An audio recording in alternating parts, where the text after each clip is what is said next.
Hello friends, फिर से आपके अपने यूट्यूब चैनल जलको स्टडी पर आपका हार्दिक स्वागत।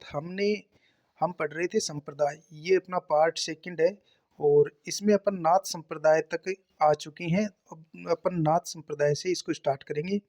नाथ संप्रदाय शैव मत संप्रदाय, भगवान शिव की पूजा की जाती है। नाथ संप्रदाय शैव मत संप्रदाय है और भगवान शिव की ये पूजा करते हैं। प्रवर्तक कौन थे? मच्छिंद्र नाथ, जो कि नाथ मुनि कहलाते हैं। और ये कौन है? मच्छिंद्र नाथ जी। राजस्थान के राजस्थान में दो शाखाएं हैं। पहली शाखा वैराग पंथ, जो राता डूंगा पुष्कर में है, और जो इसके प्रचारक थे वो थे भर्तृ। यानी बैराग जो पंथ है नाथ संप्रदाय का, ये इसकी जो पीठ है वो कहाँ है? राता डूंगा पुष्कर में है। और प्रथम जो इसके प्रचारक थे वो भर्तृ थे। नेक्स्ट, मलिनाथ जी पंथ। दूसरा जो है मलिनाथ जी पंथ, महामंदिर जोधपुर में है। और दूसरा नाथ पंथ संप्रदाय का जो पंथ है वो है मा, माननाथी पंथ। सॉरी, मलिनाथ जी का नाम आ गया। माननाथी पंथ, इसका जो महामंदिर है वो जोधपुर में है। राजस्थान में नाथ संप्रदाय का प्रमुख केंद्र है। कौन सा? माननाथी पंथ का महामंदिर जोधपुर। राजस्थान में नाथ संप्रदाय का प्रमुख केंद्र है। मंदिर जोधपुर महाराजा मानसिंह ने बनवाया था। अन्य मंदिर नाथ संप्रदाय के उदय मंदिर जोधपुर में है और सीरे मंदिर कहाँ है? जालोर में है। अगला अपना जो संप्रदाय है वो है लकुलिश। लकुलिश संप्रदाय, ये लकुलिश जी महाराज की फोटो। लकुलिश, इसे पाशुपत संप्रदाय भी कहते हैं। लकुलिश भगवान शिव के 24वें अवतार थे। लकुलिश भगवान शिव के क्या थे? 24वें अवतार थे। 24वें अवतार माने जाते हैं। प्रमुख मंदिर, प्रसिद्ध मंदिर कौन से हैं लकुलिश जी के? एकलिंग मंदिर, जो कि कैलाशपुरी उदयपुर में है। बाडोली मंदिर चित्तौड़गढ़ में है। लकुलिश जी के प्रसिद्ध मंदिर हैं ये। एकलिंग मंदिर कैलाशपुरी उदयपुर में है, बप्पा रावल ने इसका निर्माण करवाया था। बाडोली मंदिर चित्तौड़गढ़ में है। और चंद्रभागा मंदिर झालराय पाटन में है। और मेवाड़ महाराणा एकलिंग जी शैव मत को मानते थे। जो मेवाड़ के महाराणा थे वो एकलिंग जी शैव मत को मानते थे। अगला अपना पंथ है कानपा पंथ। कौन सा? कानपा पंथ। प्रवर्तक कानपा नाथ, जो कि जलंधर नाथ के क्या थे? शिष्य थे। कानपा पंथ, कान इसके जो प्रवर्तक थे वो थे कानपा नाथ और जलंधर नाथ के ये शिष्य थे। भगवान शिव की पूजा करते हैं। कानपा पंथ के जो अनुयायी हैं वो भी भगवान शिव की पूजा करते हैं। नेक्स्ट, अगला अपना संप्रदाय है कापालिक संप्रदाय। कापालिक संप्रदाय में भैरव को शिव का अवतार मानकर पूजा जाता है। यानी कापालिक संप्रदाय में भैरव को शिव का अवतार मान करके पूजा की जाती है। चिता भस्म लगाने वाले होते हैं। चिता भस्म लगाने वाले होते हैं और अपने शरीर पर ये भस्म वगैरह लगाते हैं। नोट, राजस्थान में प्राचीन अभिलेख में शैव धर्म सर्व प्रमुख था। शिव की सर्वोच्च देवता के रूप में पूजा की जाती थी। नोट, राजस्थान में प्राचीन अभिलेखों में शैव धर्म सर्व प्रमुख था और शिव की सर्वोच्च देवता के रूप में पूजा की जाती थी। नेक्स्ट, अगला अपना संप्रदाय है निरंजनी संप्रदाय। निरंजनी संप्रदाय के प्रवर्तक कौन थे? हरिदास जी। ये है हरिदास जी। यानी निरंजनी संप्रदाय किसने चलाया? हरिदास जी ने चलाया। जन्म हरिदास जी का कहाँ हुआ था? कापड़ोद गांव डीडवाना में इनका जन्म हुआ था। निरंजनी संप्रदाय के प्रवर्तक हरिदास जी थे। जन्म हरिदास जी का कापड़ोद गांव डीडवाना में हुआ। मृत्यु और प्रमुख जो पीठ है हरिदास जी की, यानी कि हरिदास जी की जो प्रमुख जो इनकी मृत्यु हुई थी और निरंजनी संप्रदाय की जो पीठ है वो गाडा डीडवाना में है। मूल नाम हरिदास जी का क्या था? हरि सिंह सांकला था। पहले डाकू थे, बाद में साधु बन गए। इन्हें कलयुग का वाल्मीकि भी कहा जाता है। हरिदास जी को कलयुग का क्या कहा जाता है? वाल्मीकि कहा जाता है। इस संप्रदाय में परमात्मा को अलख निरंजन, हरि निरंजन कहा जाता है। नेक्स्ट, और हरिदास जी के जो उपदेश हैं वो हरि पुरुष जी की वाणी में है। हरि पुरुष जी की वाणी में हरिदास जी के उपदेश हैं। और इनका दूसरा जो ग्रंथ है वो मंत्र राज प्रकाश है। ये बहुत बार एग्जाम में पूछा गया है। मंत्र राज प्रकाश किसका ग्रंथ है? हरिदास जी का। अनुयायी निहंग यानी इनके एक तो निहंग अनुयायी होते हैं, एक घरबारी। निहंग वो होते हैं जो वैरागी जीवन व्यतीत करते हैं। निरंजनी संप्रदाय में निहंग वो होते हैं जो वैरागी जीवन व्यतीत करते हैं, और घरबारी वो होते हैं जो गृहस्थ जीवन व्यतीत करते हैं। नेक्स्ट अगला संप्रदाय है नवल संप्रदाय। कौन सा? नवल। यह है नवलदास जी। प्रवर्तक कौन थे नवल संप्रदाय के? नवलदास जी। ये नवलदास जी हैं। जन्म हसोलाव गांव नागौर में हुआ। गुरु कौन थे? करताराम थे इनके।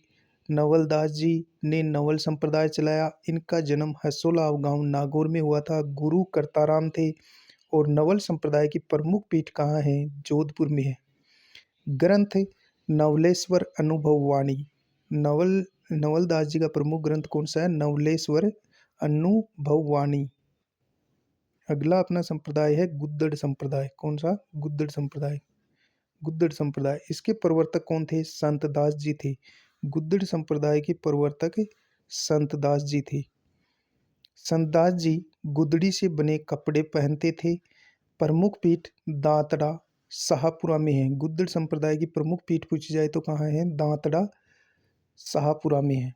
और किसने चलाया था? तो संत दास जी ने गुद्दड़ संप्रदाय चलाया था। अगला इम्पोर्टेंट तेरापंथी संप्रदाय।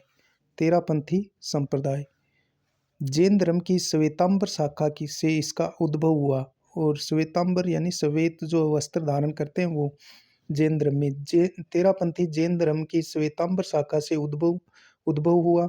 इसके प्रवर्तक कौन है? तेरापंथी संप्रदाय के भिक्खण जी हैं, यानी संत भिक्षु हैं इसके प्रवर्तक। जन्म भिक्खण जी का कहाँ हुआ था? कंटालिया सोजत पाली में हुआ था। ये भिक्खण जी हैं। नेक्स्ट और अगला अपना संप्रदाय है आचार्य तुलसी संप्रदाय।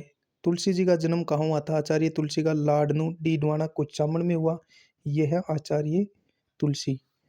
1949 में चूरू से अणुवर्त सिद्धांत का प्रतिपादन किया। किसने? आचार्य तुलसी ने। इन्हीं की प्रेरणा से जैन विश्व भारती शिक्षण संस्थान लाडनू की स्थापना हुई थी। किन की प्रेरणा से? आचार्य तुलसीदास की प्रेरणा से। एक तुलसीदास वो हैं जिन्होंने रामचरितमानस लिखा, वो अलग है। ये हैं आचार्य तुलसी। इनका जन्म लाडनू डीडवाना कुचामन में हुआ। 1949 में चूरू में अनुवर्त सिद्धांत का प्रतिपादन किया। इन्हीं की प्रेरणा से जैन विश्व भारती शिक्षण संस्थान लाडनू की स्थापना हुई थी। अगले अपने जो संत हैं वो संत पीपा। Very very important. ये संत पीपा जी हैं।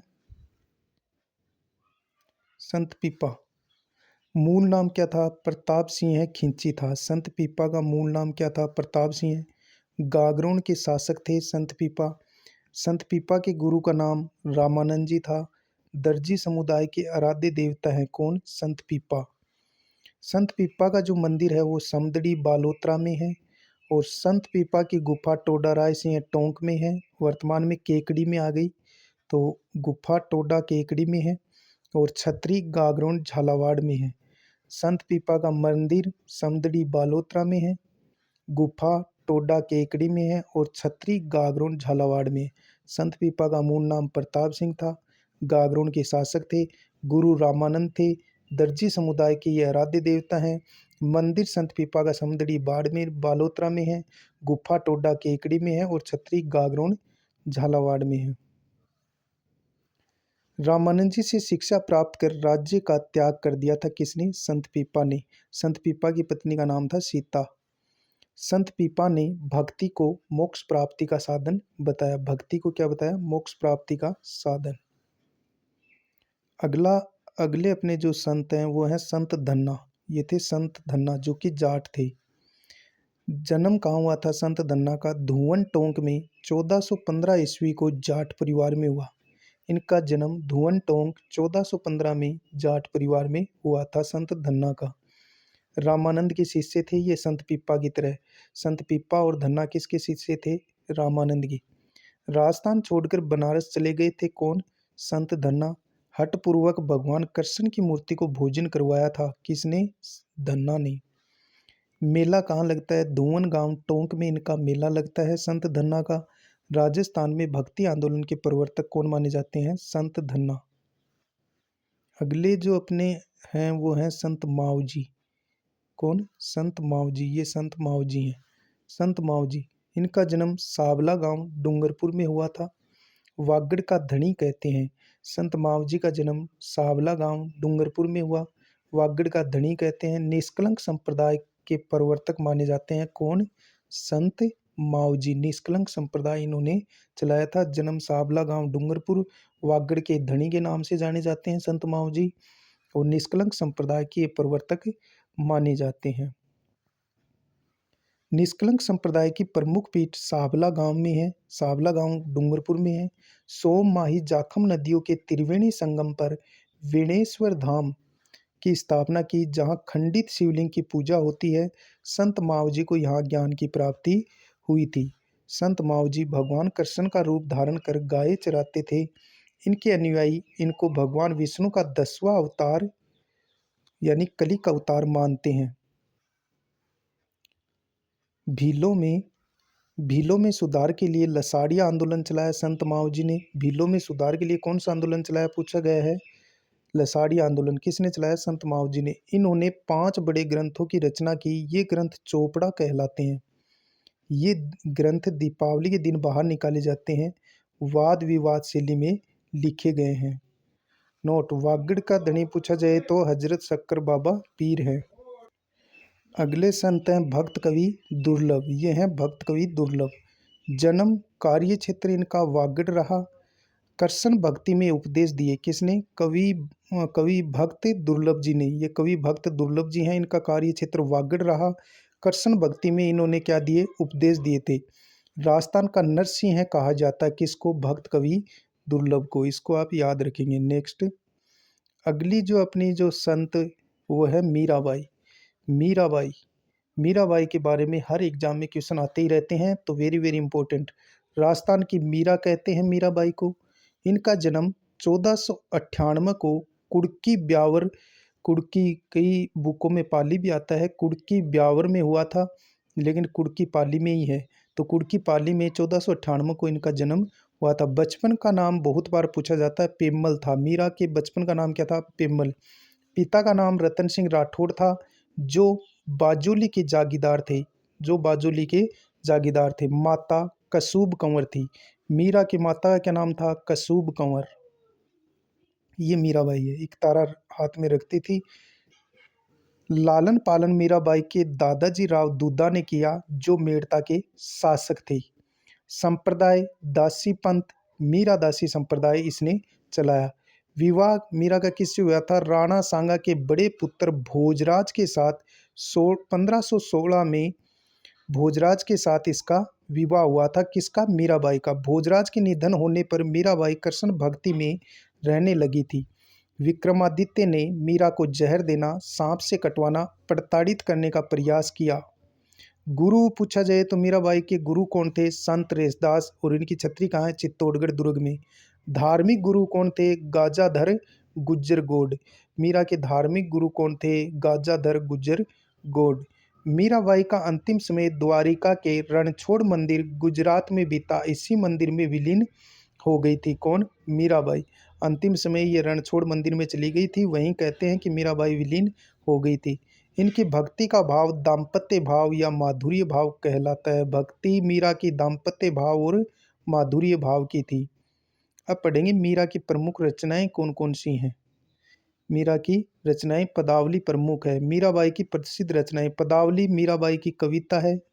नरसी मेहतारी हुंडी, रुक्मणी मंगल, सत्य भामानुरूषणो, टीका राग गोविंद, रत्ना खाती ने ब्रजभाषा में नरसी जीरो मायरो, मीराबाई की आत्मकथा ग्रंथ मीराबाई के निर्देशन में लिखा। मीराबाई की रचनाओं पर एक बार फिर नजर डालते हैं। पदावली मीराबाई की कविता है। नरसी मेहतारी हुंडी, रुक्मणी मंगल, सत्य भामानुरूषणो, टिक्का राग गोविंद, रत्ना खाती ने ब्रजभाषा में नरसी जीरो मायरो, मीराबाई की आत्मकथा नाम से ग्रंथ मीराबाई के निर्देशन में लिखा। अगले अपने संत हैं संत रैदास, जो मीराबाई के गुरु थे। जन्म काशी बनारस में हुआ था। किनका? रैदास का जन्म काशी बनारस में हुआ। ये हैं रैदास जी। निर्गुण भक्ति का उपदेश दिया। कवि रैदास ने निर्गुण भक्ति का उपदेश दिया। मीरा के समय चित्तौड़गढ़ आए थे। कौन? संत रैदास। मीरा मीरा मंदिर चित्तौड़गढ़ के सामने संत रैदास की 4 खंभों की छतरी बनी हुई है। इस प्रकार की 4 खंभों की छतरी है। वाणी और रचना रैदास की पर्ची, इनका जो प्रमुख ग्रंथ है वो रैदास की पर्ची है। नेक्स्ट अपने संत है संत रानाबाई। यह है संत रानाबाई। राजस्थान की दूसरी मीरा कहा जाता है किसे? संत रानाबाई को। जन्म 1504 में बैसाख शुक्ल तृतीया को हरनावा गांव डीडवाना कुचामन में हुआ। पिता इनके राम गोपाल जाट थे। माता गंगाबाई और पालड़ी के संत चतुरदास की शिष्या थी। 1570 में जीवित समाधि ली थी किसने? संत रानाबाई। फिर से देखिए, संत रानाबाई राजस्थान की दूसरी मीरा कहते हैं। जन्म 1504 में बैसाख शुक्ल तृतीया को हरनावा गांव डीडवाना कुचामन में हुआ। पिता राम गोपाल जाट थे। माता गंगाबाई पालड़ी के संत चतुरदास की शिष्या थी। कौन? संत रानाबाई। 1570 में जीवित समाधि ली थी। अगली अपनी संत है वो है गौरीबाई। गौरीबाई का जन्म डूंगरपुर के ब्राह्मण परिवार में हुआ। ये गौरीबाई है। बागड़ की मीरा कहते हैं गौरीबाई को। ग्रंथ इसने कीर्तिमाला लिखा था। गौरीबाई का ग्रंथ पूछा जाए तो कीर्तन माला इसका ग्रंथ था। गौरीबाई का जन्म डूंगरपुर के ब्राह्मण परिवार में हुआ। वागड़ की मीरा कहते हैं गौरीबाई को। ग्रंथ कीर्तनमाला है। डूंगरपुर महारावल शिव सिंह ने इनके लिए डूंगरपुर में बाल मुकुंद मंदिर बनवाया था। किसके लिए? गौरीबाई के लिए। किसने बनवाया? शिव सिंह ने डूंगरपुर में बनवाया था। नेक्स्ट अगली जो संत है वो है संत भूरीबाई अलख। मेवाड़ की प्रसिद्ध कृष्ण की उपासक थी और जन्म इसका सरदारगढ़ राजसमंद में हुआ। संत भूरीबाई अलख मेवाड़ की प्रसिद्ध कृष्ण की उपासक थी। जन्म सरदारगढ़ राजसमंद में हुआ। अगली संत है कर्माबाई। कर्माबाई का जन्म कालवा गांव डीडवाना कुचामन में हुआ। भगवान श्री कृष्ण की मूर्ति को खींचड़ा खिलाया, जिसकी याद में आज भी उड़ीसा में जगन्नाथपुरी मंदिर में भगवान को खींचड़े का भोग, इस प्रकार इसने भगवान श्री कृष्ण को कर्माबाई ने खींचड़े का भोग लगाया था। कहते हैं कि यानी कि भगवान श्री कृष्ण को इसने खींचड़ा खिलाया था। कर्माबाई का जन्म कालवा गांव डीडवाना कुचामन में हुआ। भगवान श्री कृष्ण की मूर्ति को खींचड़ा खिलाया, जिसकी याद में आज भी उड़ीसा में जगन्नाथपुरी मंदिर में भगवान को खींचड़े का भोग लगाया जाता है। ये इम्पोर्टेंट तथ्य हैं वो अपन को देखने हैं। राजस्थान की राधा पूछी जाए तो मीराबाई को कहा जाता है राजस्थान की राधा। राजस्थान की दूसरी मीरा कहा जाता है रानाबाई को। वागड़ की मीरा कहा जाता है गौरीबाई को। और मत्स्य की मीरा कहा जाता है सम्मानबाई अलवर को। फिर से देखिए, राजस्थान की राधा मीराबाई, राजस्थान की दूसरी मीरा रानाबाई, वागड़ की मीरा गौरीबाई और मत्स्य की मीरा सम्मानबाई अलवर को कहा जाता है। ये थे अपने संत संप्रदाय का टॉपिक, आज कंप्लीट होता है। अब अपन नेक्स्ट टॉपिक स्टार्ट करेंगे। वीडियो अच्छा लगे सब्सक्राइब और लाइक ज़रूर किया करो यार, इतनी मेहनत करता हूँ।